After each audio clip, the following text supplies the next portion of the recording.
I pretty recently got back from Italy where I did some filming and research for upcoming projects, and I decided to go on my own version of a short medieval pilgrimage. I've spoken a bit in the past about how backpacking and camping has been a huge part of my life for quite some time now, and since I wear historical shoes and clothing every day, I do it all in historical clothing. Although I have to admit, a lot of my camping gear is modern, but I've been slowly building up historical camping kits as well for future projects. Over the years of training and walking all the time in historical footwear, which is often very minimalist and can typically just have a thin leather sole, if even, my feet have become extremely accustomed to hiking and walking in even very rocky terrain and for many kilometers in this type of footwear. In fact, I think I would probably find modern hiking boots very uncomfortable these days due to my feet becoming very accustomed and comfortable with minimalist shoes. So I've been pushing myself a little more to hike in even more rocky terrains and higher elevations and more uphill trails. I went to Italy with my beautiful and incredibly talented close friend Monique Bryson, who is a filmmaker and an amazing fantasy photographer. I mean, look how stunning her work is. We were also there with her amazing and beautiful sister, who I loved getting to know, and honestly, I felt like they both became my sisters during this trip. It was one of those instant comfort type of situations. Monique and I really wanted to film a video together as we hadn't had the chance to collaborate on anything before. So we decided, since we're in the Dolomites, there's our chance. I already had my 14th century clothing with me because I was wearing it throughout my time in northern Italy anyways, so it couldn't have been more perfect timing. This was my first time in the Dolomites, and I'm someone who absolutely loves mountains. My people came from the mountains, so it runs in my blood. It only feels natural. You're likely familiar with the concept of a pilgrimage because it's common in many different religions to journey, often on foot, to a holy site or to a religious site. Even today, there are individuals who go on pilgrimages. In medieval times at least, the journey there could sometimes be seen as a sacrifice for God, and visiting the holy site might be seen as having healing properties or a place to seek divine guidance. In fact, from what I was reading, it was very common for medieval people to go on a pilgrimage to seek a cure for a physical or a mental illness. Unfortunately, they also sometimes saw these illnesses as being caused by demonic possession, but that's another story. For some, making this journey was perhaps to ask for forgiveness for their sins. Religion is quite complex and nuanced for medieval people, and I have to admit, it's not an aspect of medieval culture that I know a ton about, aside from what you learn by proxy when you research the clothing and the food. But at least for many European medieval people, Christianity is a massive part of life. You can see aspects of it entrenched into their music, books, text, fashion, food, and so much more. So naturally, pilgrimages become quite a common occurrence, and there are certain pilgrimages that are very popular for European medieval people. Some examples include going to Rome, Jerusalem, or Santiago de Compostela. These are actually all fairly common pilgrimages even to this day. Personally, I definitely want to hike some parts of the Camino de Santiago at some point, especially since I live in Europe. It feels very fitting. Through my 14th century reenactment, I've also learned quite a bit about medieval pilgrim badges. I started seeing them pop up all over because different people at events would have them. Pilgrim badges were basically purchasable souvenirs for medieval pilgrims. When they would visit a holy site, they could buy a badge and then keep it as a reminder of their journey and their devotion for God. I have talked briefly in another video about how people see medieval individuals as being extremely fixated on modesty and piousness. And whilst this sort of is true because of the way Christianity infuses with everyday life, there are so many things about medieval people that are far from modest. There's a lot of erotic poetry written during this time and some pretty raunchy personal letters that have been archived, and quite a bit of explicit artwork being made. And then there are a bunch of pilgrim badges that we've found that are quite profane and honestly absolutely hilarious sometimes. They are not appropriate for showing here in this video, but if you are curious, I've linked some of my favorites in the description box. Though be warned, they are not safe for work, so view them at your own risk. Now, when I was in the Dolomites, there were some religious sites on the journey during our 2 hiking days, of course, because Catholicism is a big part of Italian culture and the landscape. But since I practice a form of animism, for me, the mountains are my holy site. And they're one of the elements in nature that I worship and revere. I thought it was incredibly fitting for me to take my own medieval pilgrimage to what I consider to be one of nature's greatest holy sites, the peaks of the Dolomites. Throughout the video, I'm wearing my 14th century ensemble. I've made a getting dressed video where I show the different layers in detail, so if you'd like to see what I'm wearing more or less throughout the pilgrimage, I would recommend watching that video after this one. I am wearing a different pair of turn shoes, however, for my hike, as I have a couple of pairs, but they both serve the same function and they're a very similar experience to wear them. If you watched my last video, you'll know that I recently started experimenting with plant dyeing, and it's a practice I've been curious about for a while now and wanted to begin incorporating into my own historical fashion creations. So I ended up dyeing some linen with weld to produce a vibrant yellow and some wool with madder root to produce a vibrant pink for a 16th century Irish ensemble. Plant dyeing is often not as simple as just throwing some fabric into a dye bath and calling it a day. In fact, with my linen fabric, I had to undergo a precise 3-step process of tannin dyeing, mordanting, and then finally plant dyeing to get my final result. I utilized a variety of sources to help me with my project, and one of those is a brilliant class on Skillshare by Hannah Ross called Slow Fashion Design for Everyone, Natural Dyeing, Upcycling Clothing, and Hand Sewing. A big thank you to Skillshare for sponsoring this video. Hannah guides you through the process of converting a plain white cotton shirt into a colorful, naturally dyed piece as a practice of care and bringing you closer to your clothing, which is 2 reasons why I also make my own garments and now apparently dye some of them as well. Her guidance was very helpful for my own process of dyeing my Irish Lena and Guna, and I loved the wisdom and insights that she had to share throughout the lessons. Skillshare has creative classes taught by amazing world-class creatives like professional illustrators, renowned graphic designers, and successful entrepreneurs. And the platform is designed to help you build creativity into your life by learning directly from real, super talented and successful creatives. And best of all, you can learn at your own pace and whenever you want from a selection of thousands of classes. So if you're interested in learning new skills, Skillshare has a special offer. The first 500 people to use my link in the description or scan the QR code here on screen will receive a 1-month free trial of Skillshare plus 20% off their first payment. So get started today. Thank you so much to Skillshare for sponsoring this video. And now let's go on a medieval pilgrimage.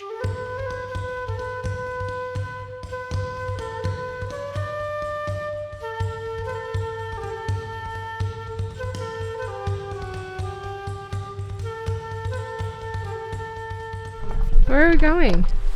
We're in the Dolomites. What are you doing? We're hiking, and I'm wearing medieval clothes! Yay! Steffi is not. No. I'm just Steph. She's just Steph. We're at the Dolomites today, and I'm wearing 14th century clothing, including turn shoes, woo, and hose, as you can see. And we're gonna go and hike some trails, just to show you how it is possible to hike long distances in mountains in 14th century clothing. Yay! We're still going. We're so ready.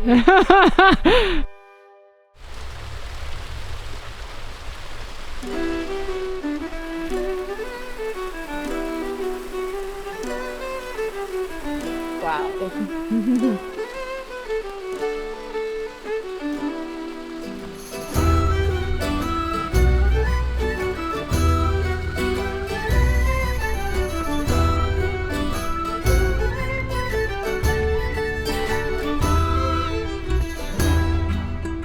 So we're about halfway into our hike in the beautiful Dolomites, and I wanted to talk to you a little bit about my clothing because clothing matters a lot in the 14th century. So at the moment I've got on some hose and I've got, of course, my turn shoes, but I've got on a coat made of wool and a surcoat over top with some detachable sleeves here. So if I get a little bit hot when I'm hiking, I can actually just slip my arm out of it.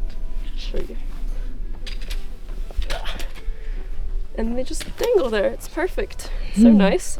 And this is really important when you're hiking in 14th century clothing. People think you can't hike in medieval clothing. That is not true. I actually much prefer it. I do it in my everyday life, of course. And I actually think it's way more ideal because everything's very well thermoregulated due to all the wool layers. And I've got a linen shift at the very bottom, so that's really helpful as well. So that helps to wick off the sweat and keep me really cool. Sorry. I think you've lost it. That's so funny! Thank you so much! Thank you. Oh my god, Oh, that's how we lost it. Thank you, I'll put it in my bag. It wasn't that hard to find me though. That's so funny. so Thank funny. you. You're welcome. And then for the head, I've got a wimple on, so it's just a piece of linen that I've pinned on top of my coif. And then on top of that, I have a veil. And this is really great because it helps to protect me from the sun, but it also keeps my neck super warm. So anytime we're in the shade, it helps to keep me nice and warm and really well insulated. But then as soon as we get out in the sun, I don't have to worry about sun damage on my neck, and I don't actually have to wear sunscreen anywhere that the clothing is covering. So you can imagine medieval people going on a pilgrimage, they would have used this to help protect themselves from the elements.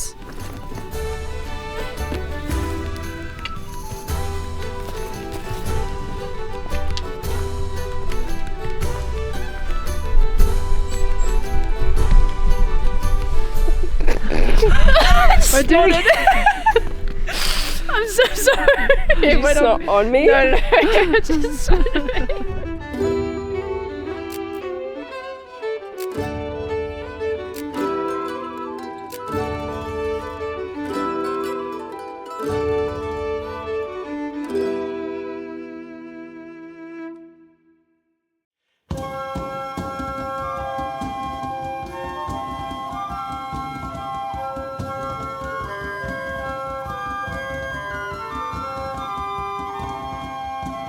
We're now reaching this really beautiful view in the Dolomites, and just to let you all know, it's about 2 degrees. You can see that there's actually frost on the grass and everything like that, and a lot on our path as well. And I think this just goes to show that medieval clothing and wool really is for all weather conditions, because I'm only wearing 2 layers with the coat and the surcoat, and I'm still actually feeling very warm even in 2 degrees. And even when in the sun, it becomes about 10 degrees, so it's even warmer.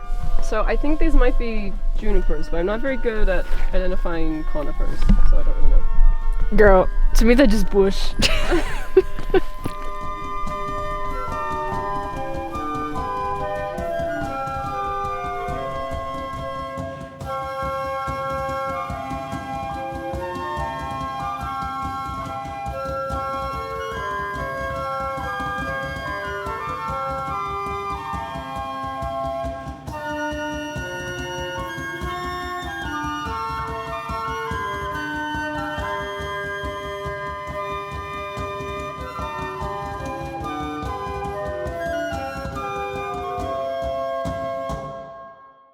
So normally medieval people would eat things like breads and meats and cheeses on a pilgrimage, but I didn't exactly plan on doing this. I just wanted to hike the Dolomites, so I have a protein bar.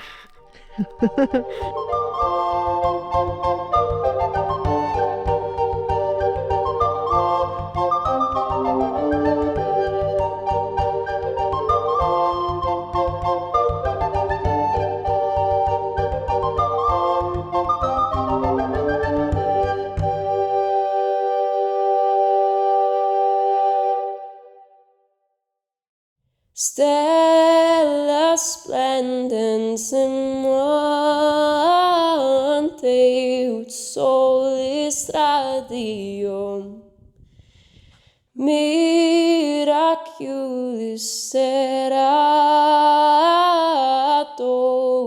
saudi populum principis de magnatis extirpi regia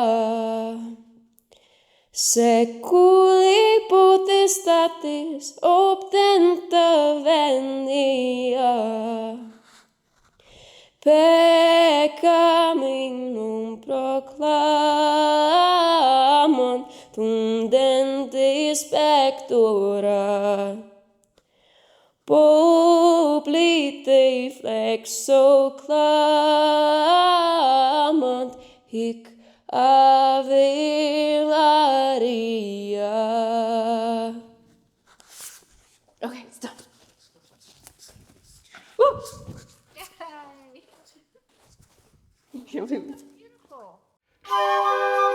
Where are we, Steffi? No, I don't know. I don't know. Italy? Italy. We're nearly to Austria. Yeah, who did? Wow. So we just reached the summit. I don't know what the mountain is, I'm so sorry. We got to the top. I actually started to get really hot in the 10-degree sun and with all these layers, so I'm ready to get my arms out of this. Finally, be free, come on. As you can see, I'm high on adrenaline because we just booked it up this mountain, and it's so beautiful here. And my turn shoes are holding up so well, and they're extremely comfortable. I have no pain in my feet at all, but it's because I always long distance backpack and train in medieval and historical footwear, so my feet are super used to it. So if you're used to hiking in boots and you go on one of these trails, it's probably gonna hurt your feet, but for me, it's just an everyday occurrence. And yeah, this is definitely not an everyday occurrence. A little bit better than that, but yeah, it's absolutely beautiful. It's cause I'm high off of adrenaline. I'm high off of adrenaline. I'm high off of adrenaline.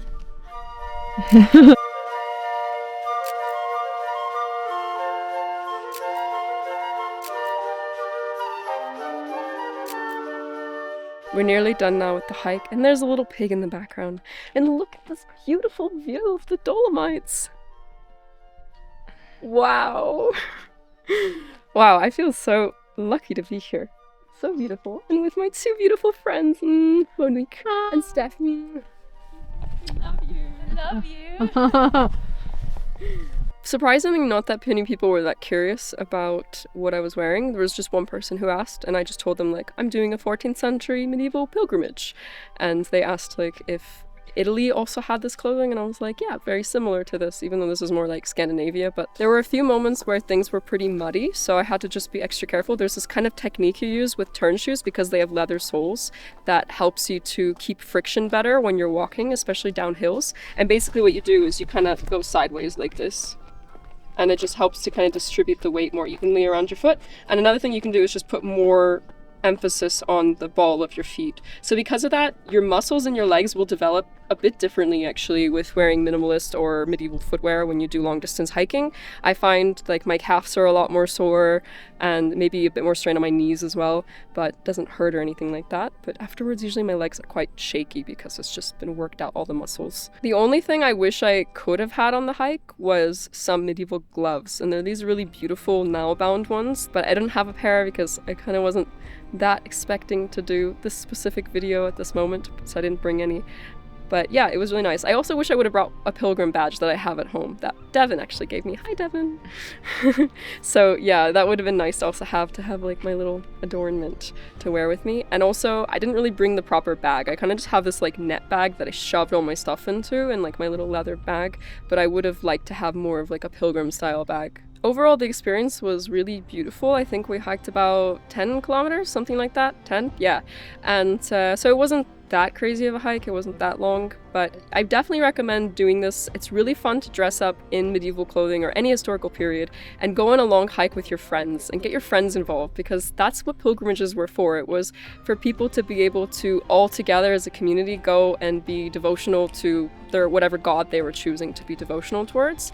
And I think that that's such a beautiful thing to be able to do that for such a big purpose, and also to just be outside and in the fresh air and moving your body is so good for you as well. Well, that was our fun little adventure hiking through the Dolomites. The next day we ended up hiking another one for about 10 to 12 kilometers at about 2,400 meters of elevation. So again, in medieval clothes, didn't get any footage of it, but you can see some photos here.